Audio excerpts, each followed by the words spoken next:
Hello，大家好。咁今日咧，木 Sir 就打算同大家講下關於中國歷史上面嘅一啲十大之最。咁我哋曾經咧就講過呢個十大嘅宦官啦。咁今集咧講完宦官，應該我要講宦官嘅老闆。十大皇帝。係啦，冇錯。咁啊，十大皇帝當中咧，應該點樣排咧？咁啊，中國歷史上面咧，我哋即係上下5000年咧，有幾百位嘅皇帝。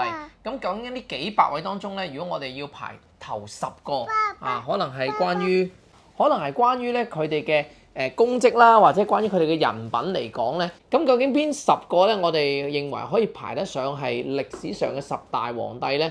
咁啊，我哋不如就逐個去榜啦，好嘛？漢武帝啦。啊，漢武帝應該有份嘅，仲有咧？唐太宗啦。唐太宗啦，仲有咧？康雍乾啦。康雍乾咧，喺個排名當中應該2個有份嘅。好啦，咁我哋就由第10位開始講起。咁第10位咧就係你頭先所講康雍乾入邊嘅其中一位。媽媽。咁第10位咧就係呢一個乾隆皇帝。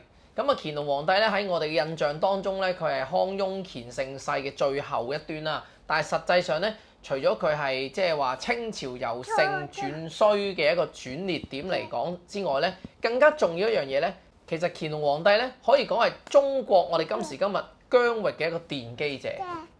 咁啊，大家都知道咧，因為乾隆咧曾經咧就有十全武功。咁喺十全武功入邊咧，可以話咧係奠定咗我哋今時今日咧中國嘅疆域嘅版圖嘅。咁其實喺在位嘅前期咧，佢可以話咧係改變咗少少咧以往咧雍正咧係非常之嚴厲嘅措施，因為雍正時期大家知道咧佢係強力打貪嘅。咁但係咧，當呢個乾隆皇做咗之後咧，佢就以寬治國。咁啊，因為雍正已經將即係國家嘅啲貪污問題已經解決得七七八八啦。咁所以咧，佢就改變翻以寬鬆嘅態度咧去對待呢一個嘅朝政。咁啊，使得呢個清朝咧得以繼續咧保持強盛。咁而另一方面咧，喺經濟上面咧，佢哋都係大力咧去推動呢個水利建設啦，鼓勵開墾啦。咁所以咧喺呢個情況底下咧，可以延續呢一個嘅盛世嘅結果。咁而乾隆最誇張嘅時候咧，就係佢一世人當中咧喺呢一個賦稅上邊咧，一世人當中咧喺呢個賦稅上邊咧係減免咗，你估下幾多億兩咧？10億兩。咁啊冇咁多，3億兩。咁啊3億兩係一個咩概念咧？其實當時咧呢一個清政府咧每年嘅財政收入咧大概都係幾千萬兩啫。咁而頭先都講到啦，佢喺十全武功當中咧係奠定咗咧今時今日中國咧嘅版圖。咁包括咗咧呢個西藏啦、呢一個嘅新疆啦等等嘅地方咧，其實咧都納入咗我哋中國嘅版圖控制當中。咁所以話咧，呢個乾隆皇帝如果擺喺10大當中嘅第10位咧，可以話當之無愧嘅。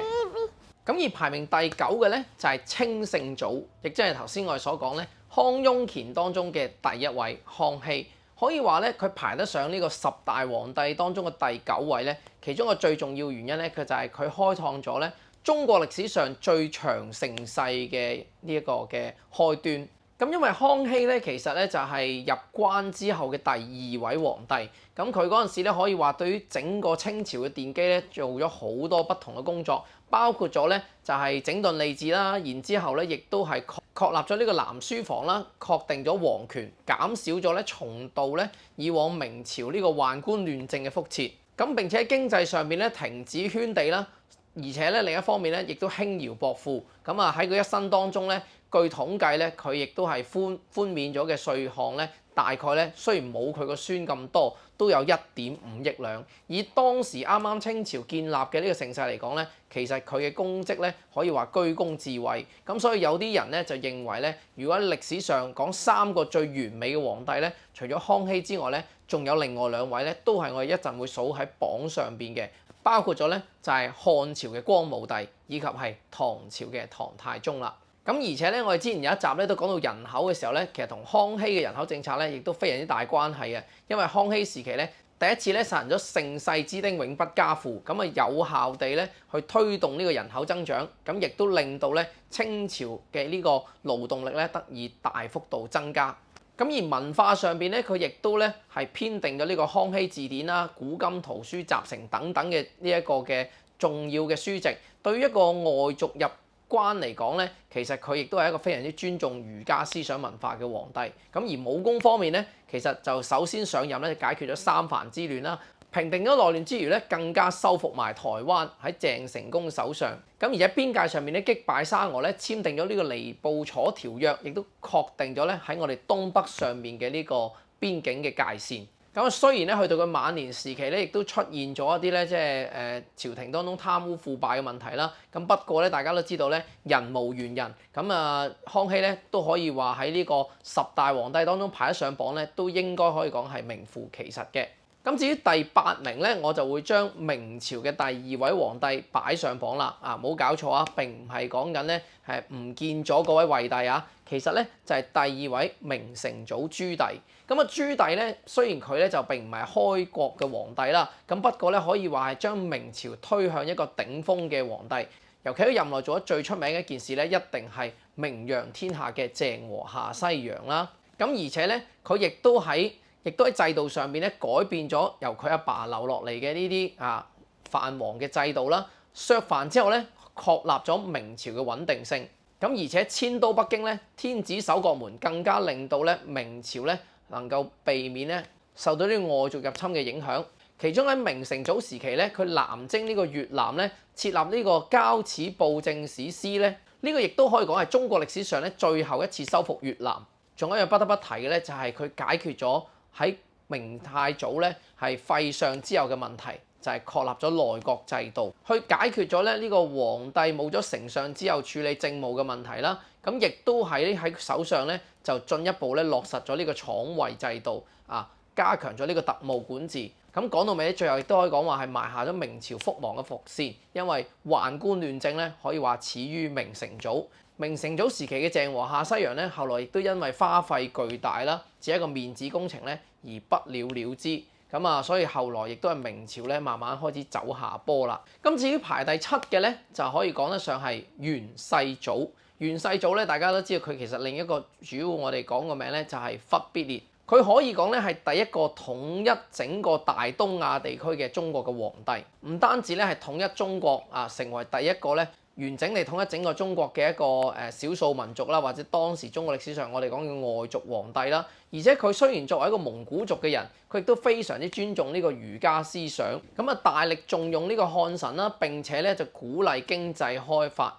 尤其咧喺當時嘅陸路上面嘅絲綢之路啦，以及係海洋上面嘅絲綢之路咧，亦都喺佢任內咧係大力推動。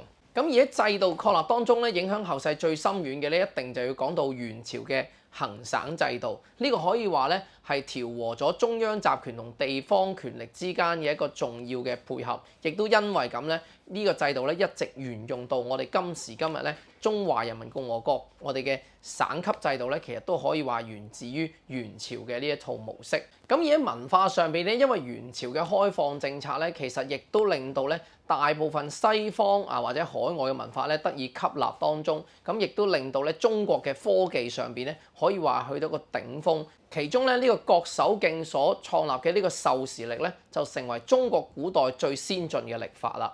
不過喺呢個元世祖嘅治下咧，其實佢統治完整個中原之後咧，其實繼續向外擴展啦。不過咧，基本上咧好多都係失敗告終。無論係日本啦、安南啦，定係占城等等咧，最終都係失敗嘅。不過咧，明朝開國皇帝朱元璋對呢個元世祖咧，依然係推崇備至，話佢係世祖皇帝，混一天下，九夷百萬，海外藩國歸於一統。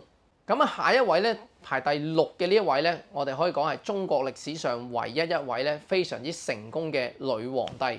大家都知啦，就係武則天。所以好多嘅歷史都講到咧，其實佢治下咧非常之殘酷。但係咧，大家都要留意，佢係歷史當中咧唯一一位咧我哋講嘅女皇帝。而且咧，亦都有唔少嘅歷史書咧，亦都講到咧，其實佢係明察善斷啦，係多謀略啦，亦都係知人善任嘅。喺軍事上咧，亦都收復咗安西四鎮啦，令到呢個突厥咧係歸順，可以話係後來嘅開元之治嘅盛世咧，係建基於武則天咧係重新奠定呢一個基礎。而且另一方面咧，喺佢地位穩固之後咧，亦都開始收復西域啦。並且咧喺天山以北咧係設立呢一個嘅北庭都護府，咁使到唐朝咧喺西北方面嘅力量咧得以繼續穩固，繼承咧之前唐太宗嘅呢個盛世。咁而另一方面咧，大家知道咧喺武則天後期咧，最多人詬病嘅咧就係佢晚年時候嘅奢侈啦，以及係佢任用呢個酷吏啦等等呢啲問題。咁至於排名第5嘅咧，就都係唐朝嘅皇帝，唔係呢個唐玄宗啦，係唐太宗。咁唐太宗咧貞觀盛世咧，其實呢一個咧亦都係中國歷史上面咧一個難得嘅開放嘅景象，甚至乎有啲歷史學家咧堪稱咧唐太宗係歷史上咧最完美嘅帝王之一。佢嘅內政咧就堪比呢個光武帝，而對外嘅武功咧亦都可以媲美呢個漢武帝。首先大家知道咧，唐太宗繼位之後咧，佢係虛心納諫啦，亦都任用好多賢良啦。所以咧，令到佢管治之下咧，其實係政通人和嘅，亦都喺制度上面咧進一步咧完善咗三省六部制啦，以及係府兵制等等。咁而經濟上咧，佢就行呢個租庸調制啦，以及均田制，令到人人有田耕。喺呢個唐初嘅時候咧，可以休養生息。咁而對外戰爭方面咧，佢亦都係咧擊敗咗呢個高句麗啦，以及係東突厥啦等等嘅呢啲外族嘅侵擾。去到唐太宗末年咧，整個唐朝嘅疆域咧可以話突破咗1000萬平方公里，呢個面積咧係遠超之前嘅漢武帝。所以咧當時外族咧都尊稱佢為天可汗。咁如果要講到佢嘅污點咧，可能佢一生人最大嘅污點咧就係玄武門之變同門相殺，最後咧殺咗自己嘅兄長以及細佬咧，先至能夠奪得呢個帝位啦。咁至於第4位咧，就可以講得上係隋文帝。雖然隋朝一個比較短暫嘅王朝，但係隋文帝嘅地位咧一啲都唔低。尤其喺西方歷史咧，對於我哋中國嚟講咧，其實隋文帝嘅呢個評價咧係非常高，因為咧佢開創咗科舉制度。咁而另一方面咧，佢亦都係結束咗400幾年咧呢個南北朝分裂嘅局面，重新將中原咧係統一。咁而喺隋文帝時期咧，因為佢嘅呢個首都咧喺西安啦，即係當時嘅長安啦，亦都係咧開鑿咗呢個運河廣通渠，為咗整個嘅關中嘅漕運咧係作出咗非常之重大嘅貢獻。咁至於講到隋文帝一生最大嘅過失咧，相信大家都應該會記得，就係佢立錯咗下一個嘅儲君，令到繼任人咧呢一個嘅楊廣咧上任之後咧，繼續大興土木，將原本隋文帝建立嘅工業咧就毀於一旦啦。咁至於排名入到第3位咧，呢一位咧可能喺歷史上咧比較少大家專門講到佢，講到佢嘅時候咧，可能只會記得4個字：光武中興。呢個咧就係漢朝嘅光武帝，佢可以話咧係人格魅力最強嘅一個皇帝。咁點解咁講呢？光武帝劉秀咧，當時咧係結束咗西漢末年嘅混亂局面。對內嚟講咧，佢就善待功臣啦，重新統一啦。喺經濟上咧，佢亦都係休養生息，重新咧俾大家咧有呢一個經濟復甦嘅機會。佢嘅做法咧就係下令釋放奴婢，可以話中國古代咧柔道治國嘅一個典範。而喺文化上面咧，佢係大力推廣呢個儒學啦，並且推動呢個太學嘅發展，史稱咧風化最美、儒學最盛嘅時代。亦都因為咁咧，呢個時期咧被稱之為光武中興。而排到第2位咧，我一定咧就要排到去漢朝嘅漢武帝啦。對內制度方面咧，就創立咗刺史制度啦，以及係察舉制。文化上咧，獨尊儒術，並且咧支持呢個樂府啦，同埋呢個漢賦嘅發展。非常之重視文學。而喺經濟上咧，武帝最主要咧就係解決黃河嘅水患問題，可以話咧對於當時嘅中原百姓咧係除咗一個大害。而武帝講得上，武帝當然對外武功係佢最強嘅一樣嘢啦。第一，解決咗漢初時期長期被匈奴侵擾嘅問題啦，無論係西南夷啦、呢個朝鮮啦，以及北方嘅匈奴咧，都得以解決，收復咗呢個河套地區，並且咧得到呢個河西走廊，開拓咗我哋嘅絲綢之路，因此咧能夠咧令到漢朝嘅版圖咧大幅擴大。當然武帝成也武功，敗也武功，最大嘅缺陷咧當然咧就係佢窮兵黷武之後咧，令到佢晚年嘅時候咧要下詔罪己，重新休養生息咧，先至令到漢朝咧得以喘息。而講到皇帝嘅第1位咧，大家一定知道啦，就一定講得上係皇帝呢個稱號所創立嘅人秦始皇。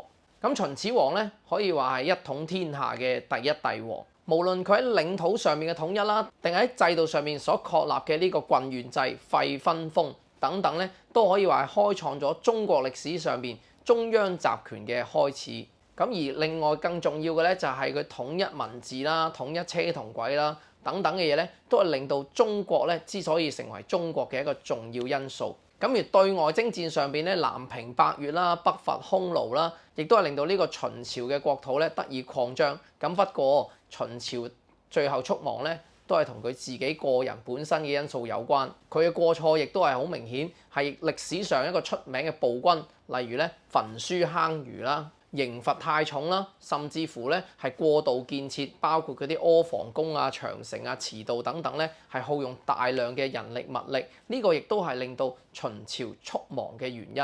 咁不過點講都好咧，佢創立嘅制度咧的而且確咧係可以話一直延續落去。由佢當時嘅郡縣制啦，以及去到我哋今時今日咧，其實中國咧都依然係保持咗三級政府嘅呢個模式。呢啲全部咧都係由老祖宗秦始皇時期咧開始留落嚟嘅制度。好啦，咁今集咧關於中國歷史上10大皇帝嘅故事咧就講到呢度。如果中意我哋段片嘅話咧，記得點讚啦、留言同埋訂閱我哋頻道，撳埋個啷啷。下次再同大家講其他中國歷史啦。拜拜，望住嗰度，拜拜。爸爸。翻 kiss。